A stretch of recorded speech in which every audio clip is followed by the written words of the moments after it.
کر دیا ہے۔ عبدالسلام صاحب پوچھتے ہیں مفتی صاحب میں نے کسی شخص سے ادھار لیا ہے اور ادھار لے کر کاروبار کر رہا ہوں اور اس آدمی کو ہر ماہ 10,000 روپیہ کے حساب سے واپس کر رہا ہوں، آیا میرا یہ معاملہ شریعت اسلامیہ کے مطابق ہے یا نہیں؟ رہنمائی فرمائیں۔ بھائی عبدالسلام، قرض لے کر کاروبار کرنا اور اس کو اپنے انداز سے جو آپ کا طے ہو قرض واپس کرتے رہنا بالکل جائز ہے۔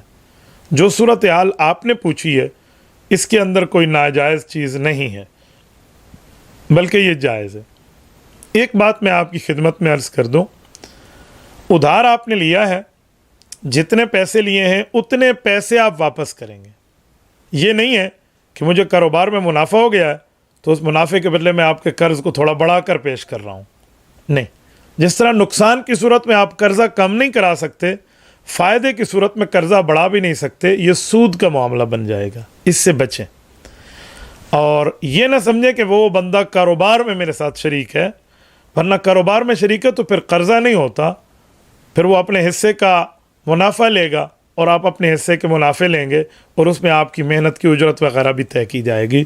اسی لیے صرف ادھار لیں اور ادھار لے کر ادھار ہی واپس کر دیں۔ آپ کاروبار کریں یا کچھ بھی کریں، یہ آپ